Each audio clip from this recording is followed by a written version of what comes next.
Thank you, Speaker. On behalf of the Greens, I rise to speak on this petition to make drink spiking and sexual violence prevention training mandatory for security and bar staff in New South Wales. And I want to acknowledge the work of What Were You Wearing Australia, a Newcastle-grown community organisation who are dedicated to the eradication of sexual violence, and in response to a growing number of drink spiking incidences in their local community have taken this initiative to stand up and demand change. I also acknowledge the member for Newcastle for sponsoring this petition and say how wonderful it is, because it is no easy feat to be having a debate on a 20,000 strong petition, and to thank and congratulate the 20,181 people who signed this petition in support of these significant changes and reforms. I also want to acknowledge the 14,000 people who shared their stories and their situations of when they have experienced drink spiking. It's a massive achievement to have this debate, but what is more important is to hear the cross-party support across all elements of this chamber in recognising that this is something that we need to act together on to do more.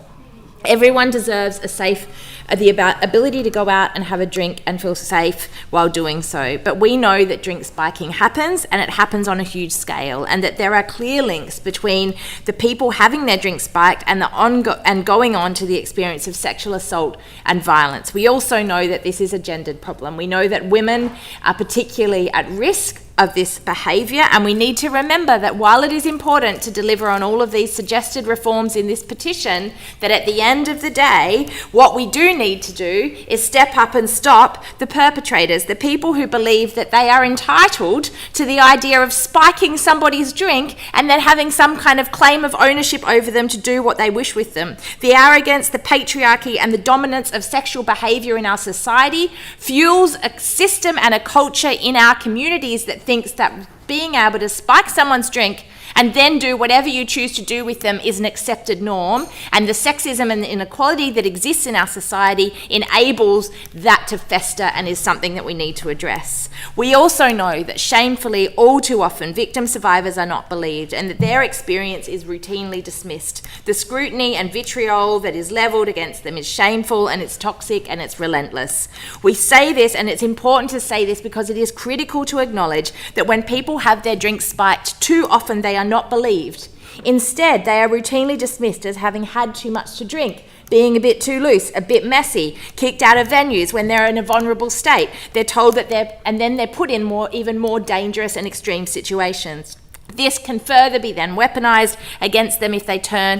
in turn experience sexual violence, and that has a lasting impact on them in terms of the trauma and harm to them, their communities, their friends and their families. To anyone who has had their drink spiked, and to all of the survivors of sexual assault and sexual violence, I say we see you, we hear you, and most importantly, we believe you.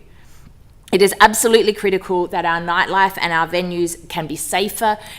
that staff are properly trained and resourced to make this happen for people in those pubs and in those bars, and we recognise that when drink spiking has happened, that they know how to respond, and respond in a way that is going to be able to support the victims in those situations. Even better, we ideally prevent it from happening in the first place, and we take appropriate steps in our community and our society to stamp out sexual violence and sexual assault in general.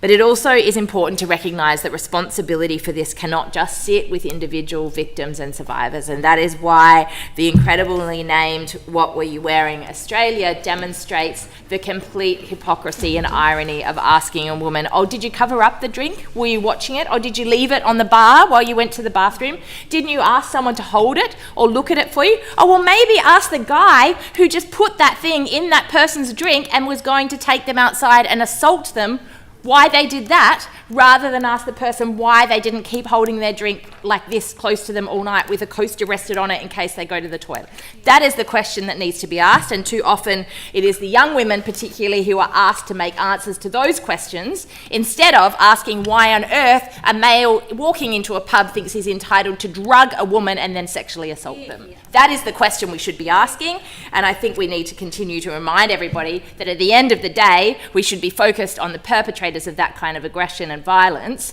rather than the idea of looking at how we can protect young women, we need to look at how we stop people from being such arrogant patriarchal men. I was proud to be part of the reform that delivered the absolute affirmative consent law reforms in New South Wales and offer the Greens ongoing support for the ongoing campaign that you are doing to end drink spiking, but also make sure that women, girls and everyone in our communities and bars are safe.